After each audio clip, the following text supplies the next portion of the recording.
Hermanas, hermanos, soy el Padre Eduardo Chávez y desde la Basílica de Guadalupe, desde este santuario del Tepeyac, México, estamos lanzando todo este podcast, todo este mensaje, todo este conocimiento de la Virgen de Guadalupe. Y cómo no me va a dar gusto. Claro que sí me da tantísimo gusto porque es el lugar bendito, es el lugar sagrado. Imagínate tú el hecho de que este mensaje surja del Tepeyac hasta tu casa. Así como la Virgen de Guadalupe llegó a la casa del anciano tío de Juan Diego, Juan Bernardino, llevándole a Jesús en su inmaculado vientre. ¿Cómo no me va a dar gusto? Porque todo esto que te estoy platicando lo vimos, lo estudiamos, lo analizamos, descubrimos incluso cosas en el proceso para la canonización de San Juan Diego, que después voy a abordar un poquito más ese punto. Y también cómo no me va a dar gusto porque siendo yo postulador de la causa de canonización de San Juan Diego, nunca me imaginé que iba también a tener vida, iba a tener este envío de parte del cardenal, actualmente el cardenal don Carlos Aguiar Retes, arzobispo primado de México, que él confirma el envío que me hace el cabildo de este lugar. Yo como canónigo de la Basílica de Guadalupe, pues fui encomendado para ser teólogo magistral guadalupano. Así que imagínate tú el poder hablar de la Virgen de Guadalupe, que es mi vida entera, y también yo estoy seguro que también en tu corazón está ella. Y estamos hablando de muchos datos y ya sé, fechas y todo. Yo sé que posiblemente no se trata ni mucho menos de una clase, no tienes espíritu. Pero sí, yo creo que esto puede ayudar mucho más para que no se equivoquen, ¿verdad? No se equivoquen. Porque en realidad se empiezan a hablar muchas conjeturas de que fue todo un invento y cosas por el estilo, y vemos que no es cierto. Y eso se comprueba a través de las fuentes históricas, como hemos dicho, y su convergencia. Estamos hablando de las informaciones jurídicas de 1666. Estamos hablando, y voy a tomar un poquito, la cuestión de los pintores. Los pintores que participaron en estas informaciones jurídicas de 1666 fueron los mejores de la Nueva España en aquel entonces. Lo mejor, los más sabios pintores. Dentro de ellos había un sacerdote que ya tenía años también en el oficio de pintura. Y como sacerdote y en estas informaciones tenía que jurar en verbo sacerdotis.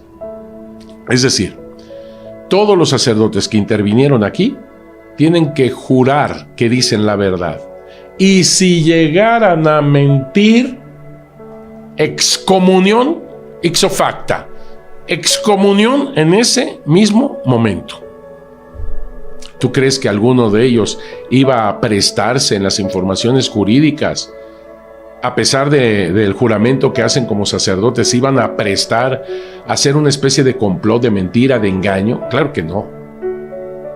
Eso es un insulto para todos aquellos que están tratando de la veracidad de la Virgen de Guadalupe y que lo único que tratan es ponerla de su misa y oficio dedicada a la Virgen de Guadalupe, patrona de México. ¿Por qué? Porque nos hizo el milagro, estábamos llenos de agua aquí, estábamos inundados 2 metros y gracias a ella bajó el nivel y gracias a ella estamos en la normalidad. Merece la Virgen, además de muchos otros milagros, por supuesto, muchos otros milagros. Milagros que se plasmaron en algunas obras, Por ejemplo, en el Hueytlamahuizoltica está una parte del Hueytlamahuizoltica de Fernando de Alba Istlizochi que escribió en 1590. Están milagros que hizo la Virgen a los españoles. Eso es que es maravilloso eso. En 1590 estaban exaltando los milagros que hizo ella a los españoles, entre otros los de Antonio de Carvajal, por ejemplo, que se desboca el caballo y ahí está colgado el pobre amigo del estriba, o no sé cómo se llame, y ahí va, pues piensan que murió entre esto, pues el caballo se desbocó y ahí va. ¿Y cuál es el susto que tienen cuando llegan ahí y el muchacho está sano, no le pasó nada?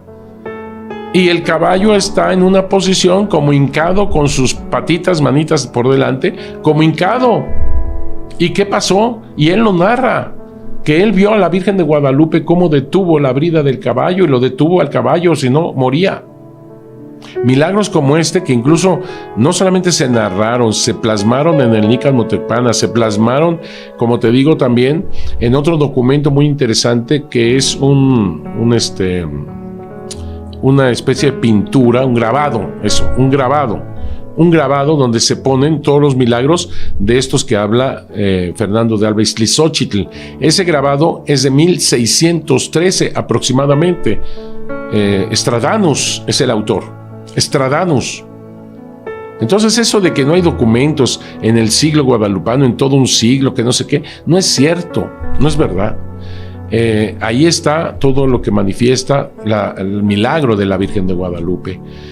Y uno de los milagros más grandes y que lo contemplan y que lo estamos contemplando todavía es su imagen.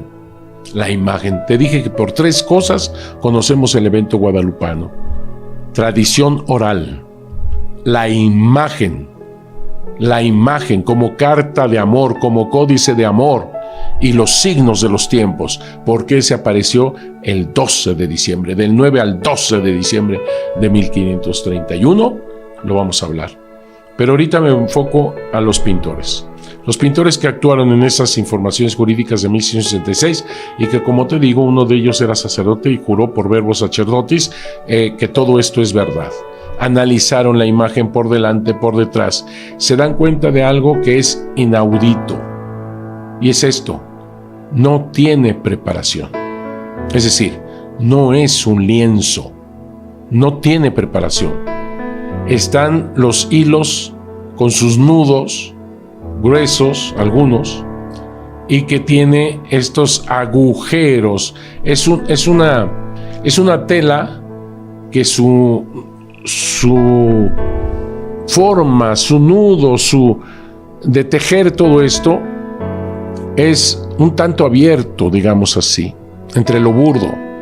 Aquí en México, no sé en otras partes del mundo, pero aquí en México una tela semejante, aunque ya es de máquina, le llaman cabeza de indio, manta o algo así. Es una tela abierta, digamos así, en los poros. Si tú ves la imagen de la Virgen de Guadalupe pintada, no se puede decir pintada, porque no tiene tampoco brochazo ni pincelada, y se dan cuenta los pintores. No es pintura porque no tiene brochazo, no tiene pincelada, y si tú vieras la imagen poniendo una persona por detrás, digamos así, yo logro ver a esa persona en medio de la tela de donde está la imagen de la Virgen de Guadalupe. ¿Te das cuenta de lo que estoy diciendo? ¿Cómo es posible que los colores estén ahí? Porque no es óleo, dicen ellos, es entre óleo temple. ¿Cómo es posible? Óleo tiene la cara, las manos y la cara del angelito, como dije la otra vez, pero todo lo demás es temples. Temples a base de agua y huevo. Es lo primero que dicen los pintores. Es una técnica como de temple, como de óleo, no saben exactamente qué, no tiene pincelada, no tiene pinceles, y se ve la tela agujerada, pues en el sentido de que es porosa y que ves a la otra persona detrás. No se puede pintar en eso menos temple. ¿Por qué? Porque es a base de agua, se te chorrea. Es como pretender pintar un mantel de tu casa, un mantel de la cocina, con vino tinto o agua de Jamaica. Chorreas, lo manchas de rojo, pero no pintas, no diseñas, no dibujas, no imprimes. Algunos tratando de explicarlo posteriormente y basándose en lo que decían estos pintores de las informaciones jurídicas de 1676, hay un libro maravilloso que si tú lo llegas a encontrar, bueno, sería verdaderamente extraordinario. Francisco de Florencia, Estrella del Norte, escrito en 1688. Y él narra cómo este tipo de cosas no se saben cómo ni siquiera expresar. Y tratan de decir, la imagen de la Virgen de Guadalupe, como no tiene brochazo, no tiene pincelada, es como un impresor, se ha impreso.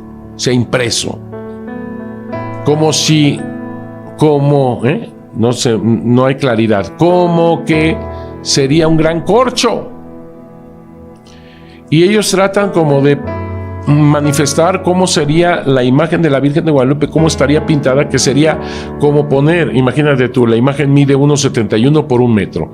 1,71 por 1 metro, una especie de corcho, tintas en ese sello, es como una especie de gran sello, y meter ese sello en un torniquete para bajarlo, como las imprentas, y entonces, ¡pum!, así, aplastar aquello que con los jugos de las flores, los colores jugos de las flores, se imprimiera eso ahí.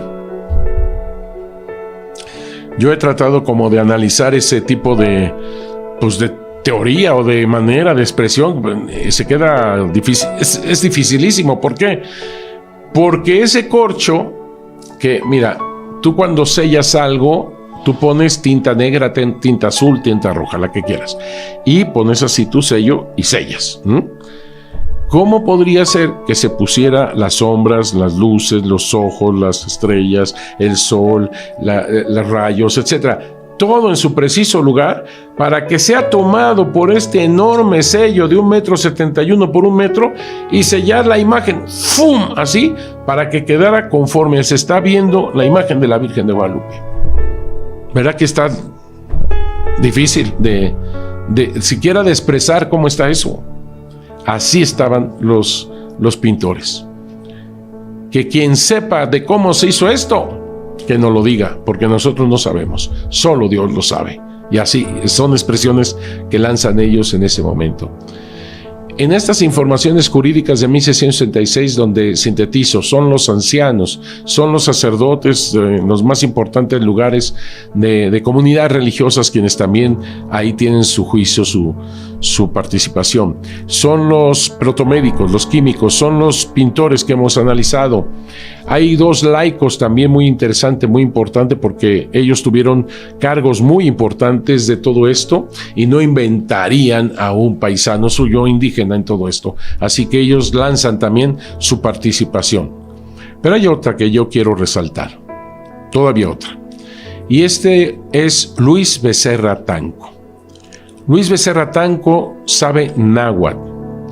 Luis Becerra Tanco, él desde niño tiene la experiencia de la Virgen de Guadalupe, tiene la experiencia de cómo son las comunidades religiosas, las comunidades indígenas, porque él de niño participaba con los niños de ese entonces, indígenas. Pasa un poco como Diego Durán, que también dominico jugaba con los niños y por eso sabe náhuatl. Estoy hablando de Diego Durán, que escribió en el siglo XVI, no confundirlo. Y estamos hablando ahora de Luis Becerra Tanco, que como Diego Durán también convivió con indígenas, con niños, etcétera, etcétera. Y este señor sabe náhuatl porque convivió con niños náhuatl y aprende mucho en esa forma, ¿no? Con los niños se aprende el idioma facilísimamente, te lo digo yo. El caso es que, porque ellos no tienen ningún problema de corregirte, tú lo sabes. No, y se ríen de ti y se burlan de ti, pero te enseñan y tienen la paciencia de hacerlo. Bueno, El caso es que Luis Becerra Tanco hace su propia información. Hace su propio estudio, su análisis sobre la Virgen de Guadalupe. Él comienza a ver documentos también, comienza a ver el Nican-Mopohua también. Él lo sabe leer. El Nican-Mopohua es de los pocos que saben leer el Nican-Mopohua, aunque nunca pretendió traducirlo palabra por palabra. No sé por qué, pero debería de haberlo hecho, pues él sabía náhuatl, pero bueno, no lo hizo. Hizo una síntesis, una cosa que él lanzó sintética del acontecimiento guadalupano, porque atendió el Nican-Mopohua, pero también atendió la tradición oral y lo que él escuchaba de los ancianos y él escuchaba de los indígenas, porque convivió con ellos. De lo que cantaban incluso los niños indígenas, él lo dice sobre la Virgen de Guadalupe. Así que él hace su propio análisis y hace su propia investigación, su propio estudio. Y él es quien se entera de que hay estas informaciones jurídicas de 1666 porque se está pretendiendo tener misa y oficio dedicado a la Virgen de Guadalupe. Él quiere participar. Así que lleva todo este estudio manuscrito, al cual se le llama papel. Los que están organizando todas estas informaciones toman este papel y lo ven tan bien, el informe lo ven con lleno de cosas y demás, que entonces deciden tomar el papel sin necesidad de preguntas que a todos les hacían, esas preguntas que trataron de hacer con tiempo antes de que se murieran los ancianos de Cuautitlán. Así que tomaron este trabajo de Luis Becerra Tanco sin más. Eso nos ayuda a entender también otra cosa y confirmarlo, de que nunca se trató de hacer un complot, que todo mundo dijera sí a mis preguntas, aceptan el trabajo de Luis Becerra Tanco, punto, porque está muy bien sustentado todo lo que habla de la Virgen de Guadalupe en general. Posteriormente, y él lo dice, fue a completarlo con muchas otras cosas que tenía en casa. Algunas ya se le habían medio perdido y las encontró y pudo complementar muchas cosas. Pero en ese trabajo, que también le ocupó un cierto tiempo, él lanza algunos anexos que algunos sí estoy de acuerdo, otros no estoy de acuerdo. En esos anexos que él lanza, y en uno de ellos, por ejemplo, que no estoy de acuerdo, y él mismo lo dice, puede ser, parece ser, tal vez, o sea, así lo narra, así lo dice, que su nombre no fuera Guadalupe. Él es el primero quien lanza esta suposición de que su nombre no pudiera ser Guadalupe. Te recuerdo que él sabe náhuatl, porque, dice él, en náhuatl no hay sonido G ni sonido D, y lanza eso. Así que yo no estoy de acuerdo, por supuesto, y menos que se esté basando solamente en la G y en la D, porque es de recordarle a Luis Becerra Tanco, que algunos ya le han recordado, que a Luis Becerra Tanco, que sabía náhuatl, que Juan Bernardino y su esposa María Lucía habían sido bautizados en 1524 y se les había puesto nombre de pila, y que Juan Bernardino, quien recibió el nombre completo de la Virgen de Guadalupe, tiene en su nombre de pila la D, Juan Bernardino, y seguramente le gritaba a su sobrino: ¿dónde estás, Juan Diego? Así que la D la sabía. Esto yo ya lo había dicho en algún momento, pero es importante volverlo a recalcar, que todo esto van formando las informaciones jurídicas de 1666 y de dónde surgen las cosas. Y por el otro lado, la G, en náhuatl no hay G, pero ella dijo Guadalupe, porque con la U se suaviza esa G, Guadalupe. Y ese sonido gua sí se encuentra en náhuatl, Teotihuacán, aguacate, anáhuac, huacal, si hay la Guadalupe. Así que se le cayó el argumento a Luis Becerra Tanco. Por otro lado, Luis Becerra Tanco también tiene una muy buena intuición, muy buen dato, en el sentido de decir que Juan Diego venía de Tulpetlac. Ahí Luis Becerra Tanco habla de que Juan Diego, en el momento de la aparición, no venía de Cuautitlán. Cuautitlán es el lugar donde nace, crece, se forma, se casa. Juan Diego es un lugar privilegiado, es el lugar del santo, ahí nació San Juan Diego Cuauhtlatoatzin, por eso es importante Cuautitlán. Pero él vive ya en ese momento en Tulpetlac con su esposa, que era de Tulpetlac, y el momento de la aparición, cuando la Virgen de Guadalupe sanó al tío Juan Bernardino, fue en Tulpetlac. Además, y yo creo que vamos a hacer un programa de tomar todas las fuentes históricas sobre esta situación de Cuautitlán o Tulpetlac. Me parece importante volverla a retomar, pero ahí podemos ver en muchos documentos que efectivamente fue en Tulpetlac donde es la quinta aparición, y esto fundamentado documentalmente hablando. Si bien en estas informaciones jurídicas de 1666, algunos de los indígenas de Cuautitlán, cuando se les menciona precisamente cuando la Virgen de Guadalupe sanó a Juan Bernardino, ellos dicen, fue aquí, en Cuautitlán, las informaciones jurídicas de 1666 de las que estamos hablando. Fue aquí, en Cuautitlán, dicen algunos de ellos. Y es normal porque Juan Diego, y hay que entenderlo, nunca vendió la casa de Cuautitlán. Él siguió siendo vecino de Cuautitlán, integrante del pueblo de Cuautitlán. Él no vende su casa paterna. Los indígenas no venden su casa paterna. Ahí nacieron, ahí se formaron, ahí mueren. O sea, no se vende la casa paterna. Si bien en el momento de la aparición él vivía con su esposa en Tulpetlac, atendía su casa de Cuautitlán. Entonces no es extraño que las personas de Cuautitlán, en los informantes de Cuautitlán, los ancianos dijeran, pues aquí fue en su casa, aquí es su casa, Juan Bernardino, así que ahí fue donde curó la Virgen de Guadalupe a Juan Bernardino. Pero no es así. Fue en Tulpetlac. Así que sí tenemos algunos documentos, como ves, en las informaciones jurídicas de 1666, donde te digo, pero que se aclaran perfectamente y quedan perfectamente. Su casa sigue siendo de Cuautitlán.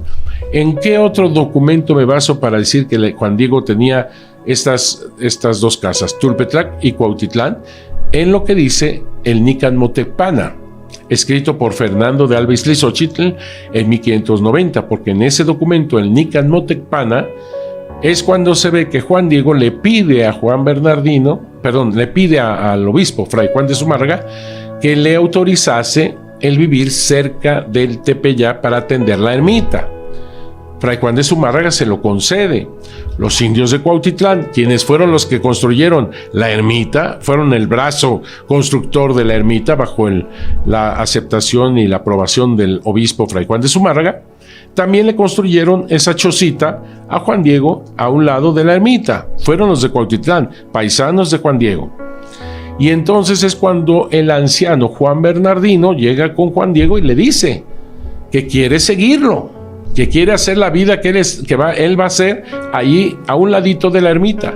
Y Juan Diego, lo dice el Nican Motecpana, y Juan Diego le dice, no, tú tienes que ir a atender las casas, plural, y tierras que nos heredaron nuestros antepasados. Así que sí tenía casas, y es Cuautitlán y Tulpetlac, y tiene tierras, como él lo dice. Así que eso nos ayuda mucho a comprender cómo estaba la situación de Juan Diego. Las informaciones jurídicas de 1666 se le firman al Papa, se le dedican al Papa, pero el Papa en ese entonces pues muere en 1667. Así que ya no alcanzó el Santo Padre a ver estas informaciones jurídicas en donde le decían el tan amante de la Inmaculada Concepción.